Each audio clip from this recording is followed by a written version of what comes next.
This will leave you speechless. Terrence Howard is about to show you how the hidden rhythms of frequency shape our world. This is real, powerful, and it's all around us. So sit tight and let's dive in. Our DNA is made up of what? 5 elements, right? Hydrogen, carbon, nitrogen, phosphorus, and oxygen. You know how they're arranged? The phosphorus sits right here in the middle, and you've got 4 oxygen atoms surrounding it. Then there's another phosphorus, 2 more oxygen atoms. Now these are the legs of that double helix. These are the legs. Now the ladder steps on it, they become the adenine, the guanine, the cytosine, and thymine, the ATCGs. It turns out hydrogen, they used to think that energy, the body transferred or understood the energy information through electricity. They're finding out it's through frequency. Well, guess what hydrogen sounds like? It's a key of E, and it's the color yellow. That's what proper physics gets you to. Oxygen is a chartreuse, and it's the key of F over F sharp. Now they used to, like I said, information used to be thought about as just electrical information passing on. But I've got a question for you. Have you ever been at a party with some of your friends you ain't seen in 10 years, but y'all was like 14, you hung out and there's a song that came on and you was like, and everybody got up and was live at that moment. Now say 10 years later, you got a friend with you. He's a good guy, but he wasn't there when me and my boys formed this. So when that song comes on, our DNA tightens. There's a particular song, a scale in the genomes for each and every one of us. Now, when that song is played, when your particular prime resonant frequency is played, guess what happens? Your DNA celebrates and tightens. Everything else gets pushed out. Harmonic wave resequencing. The carbon is also the key of E and yellow. The nitrogen is G. And all these play a song. So say that the F over F sharps of the oxygen, the green, is only hitting at an F. Why? Because there's another frequency coming in from a generator over there. That's changing and causing it to change. The F hits the carbon. So instead of hitting as an F sharp, it hits as an F, so when it hits the carbon at an E, it doesn't hit it quite right, so the domino don't file right. So the next domino hits wrong. And so now we have malformation happening within our DNA because the frequencies are being pushed off. But when we hear our tone, we tighten back up. So yeah, I'm in the process of building the harmonic wave resequencer with another doctor who has been able to successfully cure AIDS and cancer. And it's well underway.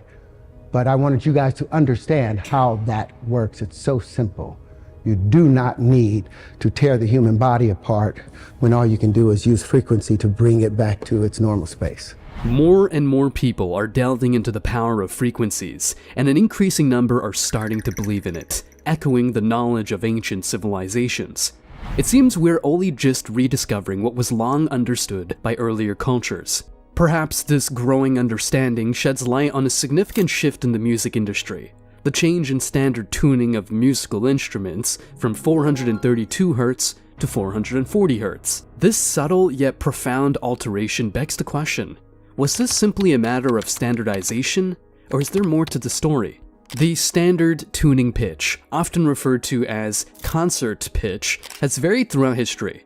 The tuning of A is equal to 432 Hz is said by some to be more harmonically aligned with the universe and the natural resonance of the human body. They often connect to ideas like those expressed by Terrence Howard, suggesting that there's a harmonic language embedded within our DNA, waiting to be played in the right key. The shift to 440 Hz occurred around the early 20th century and has since become the accepted standard for tuning musical instruments. Some conspiracy theorists suggest this was done with the knowledge that it would cause disharmony, anxiety, and a more aggressive response in the population. They argue that this decision, allegedly spearheaded by figures like Joseph Goebbels, the Nazi minister of propaganda, was a form of psychological manipulation. Nevertheless, the debate rages on. On one side, there are music theorists, historians, and musicians who contend that the difference in frequency is too slight to affect human consciousness in the way conspiracists claim. On the other, there are those who feel that the difference resonates through every note, affecting mood, consciousness, and even physical health. The controversy surrounding the tuning of music raises a fundamental question. Why are frequencies so important? If the difference of a few hertz in tuning can be the subject of such intense debate, it suggests a belief in the intrinsic power of frequency that resonates through history. From the chants of Gregorian monks to the tuning of Tibetan singing bowls, this belief is not only cultural but also increasingly scientific, as researchers delve into the effects of sound on the human body and consciousness. The importance of frequencies in music might extend beyond mere preference or historical precedent.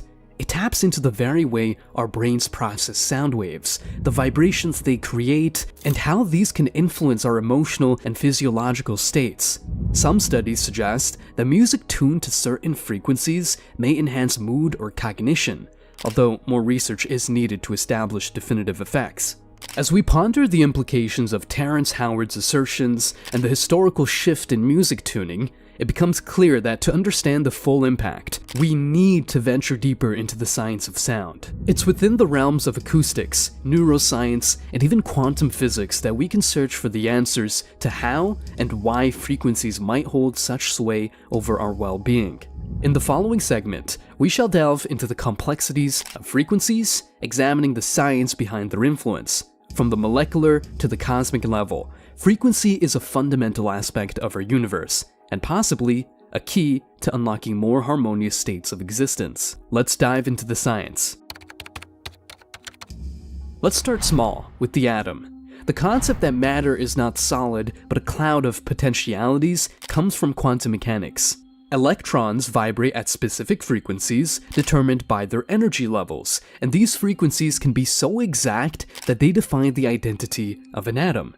The atomic clock, a marvel of precision, is based on the vibrational frequency of cesium atoms, which is around 9,192,631,770 Hz, a frequency so stable that time itself is now defined by it. Moving into the biological domain, frequencies are equally critical. The human heart is a testament to this. The average resting heart rate sits between 60 to 100 beats per minute, each beat a frequency that can be affected by the slightest hormonal shift. Even brain function hinges on frequencies, with neural oscillations, brain waves, varying from the low delta frequency, 1 to 4 Hz during deep sleep, to the high beta frequency, 13 to 30 Hz in active thought. Nikola Tesla famously quoted, "If you want to find the secrets of the universe, think in terms of energy, frequency, and vibration." His work on the alternating current system was a dance with frequencies, manipulating them to transmit energy across vast distances, changing the world forever. He speculated on the potential of frequencies to influence the physical world, with rumors of an experiment that nearly shook a building to its foundations using a small mechanical oscillator at a resonant frequency.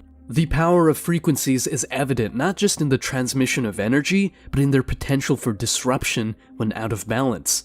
For instance, the resonance frequency of human eye sockets is around 18 Hz, and exposure to this frequency can lead to discomfort and blurred vision.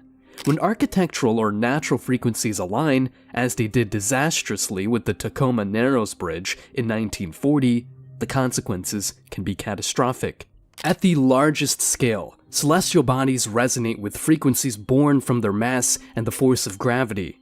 The music of the spheres is not just poetic metaphor. Pulsars emit a detectable rhythmic frequency as they spin, and the sun resonates with helioseismic vibrations that help us understand its inner workings. As we delve into the profound implications of frequency, we realize that throughout history, many scientists and visionaries, from Tesla to modern researchers, have tried to convey the critical importance of frequencies. Yet, in the relentless pace of modern life, bombarded with a myriad of problems and distractions, these revolutionary insights often fade from public consciousness. It's as if the constant noise of our daily existence drowns out the subtle, yet profound, music of the universe that these figures have attempted to amplify for our collective benefit. This oversight might be one of our era's greatest follies, for if the universe is indeed composed of frequencies, then understanding and harnessing them could be transformative. Just as a single note played out of tune can ruin a symphony, a slight shift in the frequencies that govern our biological systems or our environment could have far-reaching consequences. Conversely, aligning with the correct frequencies might offer us unprecedented control over our health, technology, and the world around us. Throughout history, numerous individuals who have ventured beyond the conventional paradigms of science and society have often found their theories marginalized, their voices silenced. This pattern raises crucial questions about the nature of progress and the suppression of innovative ideas. Take, for instance, Nikola Tesla, whose profound genius revolutionized the world of physics and engineering. After his death, it's widely reported that many of his papers and research notes were confiscated by government agencies. The full extent of Tesla's work remains shrouded in mystery, fueling speculation that some of his revolutionary ideas were too transformative or too threatening to be released to the public. Similarly, the curious case of Royal Raymond Rife, who claimed his Rife machine could cure cancer with frequency therapy, was met with considerable skepticism and legal challenges, leading to the eventual downfall of his research. Critics argue his science was flawed, while supporters suggest his work was undermined by a medical industry that felt threatened by his claims. Moving into the realm of entertainment and social influence, actor Terrence Howard presents a contemporary example. Known for his acting career, Howard's recent foray into the realm of alternative physics has been met with both intrigue and disdain.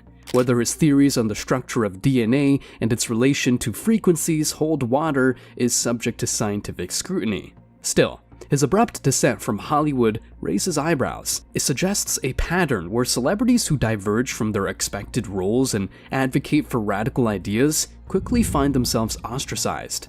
The pattern is disturbingly familiar, from Wilhelm Reich, who claimed his orgone energy discoveries could tackle diseases and was subsequently jailed, to more current figures like Dr. Judy Mikovits, whose controversial views on vaccines and virology have been staunchly opposed by the scientific community. These individuals often face a dichotomy. Either they are pioneers ahead of their time, or they are outliers whose theories simply do not align with empirical evidence. The issue at hand is not always about the validity of their claims, but the response they elicit. Society's discomfort with challenging the status quo often leads to the dismissal of ideas that deviate from the mainstream narrative. Is this a self-protective response from established institutions, or is it a mechanism that ultimately hinders progress by stifling innovation? Media's role in sculpting public consciousness cannot be understated, particularly when it intersects with health and science. Television and media, in their selective coverage, hold the reins on whether innovative ideas like the impact of frequencies on health are allowed into the mainstream or relegated to obscurity. The scant mainstream discussion of frequency therapies, despite historical and cultural precedents, points to a possible reluctance to explore paths that might disrupt established industries. The question then arises, are we neglecting potential breakthroughs because they don't fit into the profit models of powerful entities? Moreover, the mockery or sensationalism that often greets these ideas in the media can undermine serious discourse and deter public interest. It creates an environment where only the already convinced seek out and engage with these theories, thereby preventing a broader dialogue. The intersection of sound and health is an intriguing area of study, one that is increasingly supported by empirical science. It's not merely about soothing melodies or the calming effect of a gentle voice, it's about measurable vibrations that interact with our biology in profound ways. Clinical studies offer a window into this world of therapeutic frequencies. For instance, sound therapy has been found to lower blood pressure and reduce migraine headache symptoms. In hospitals, the implementation of music therapy programs demonstrates marked improvements in patient recovery rates and pain management. The data is compelling. Certain frequencies can encourage the release of endorphins, the body's natural painkillers, and growth hormones, which are vital for repair and healing. This convergence of data and ancient practice becomes even more apparent when examining the use of high-intensity focused ultrasound in modern medicine. This technique employs sound waves to target tissue, such as tumors, effectively treating without incision. Similarly, transcranial magnetic stimulation uses magnetic fields to induce small electric currents in specific brain regions, treating depression with remarkable success. While not sound directly, it is another form of frequency application showing tangible, positive results in the human body. Turning to the psychological impacts of sound, specific frequencies and rhythms have been shown to evoke various emotional responses. In one study, participants exposed to 528 Hz sound waves reported more relaxation, joy, and creativity. This love frequency is believed to resonate at the heart of everything, connecting our spiritual essence to our material existence. While sound's healing potential is being harnessed for good, its darker applications lurk in the realm of control and manipulation. Sonic weapons, like long-range acoustic devices, can cause disorientation and pain, leveraging frequencies to maintain order or disperse crowds. But beyond these overt applications, there is a subtler form of auditory influence that permeates our daily lives. The concept of using sound to induce a state of fear is not new. Infrasound, at frequencies just below the range of human hearing, can create feelings of unease or discomfort. This principle is employed in various technologies, from the design of sound effects in horror movies to potentially less benign applications. News broadcasts and radio shows are often underscored with specific tones that may subtly influence the listener's emotional state. It's not just the content that can create anxiety or fear, it's the delivery mechanism itself. Fast-paced, high-pitched tones can create a sense of urgency or stress, while lower, drawn-out notes might induce a state of solemnity or concern. The power of this is not to be underestimated, as it can shape public consciousness and potentially manipulate societal responses to events and policies.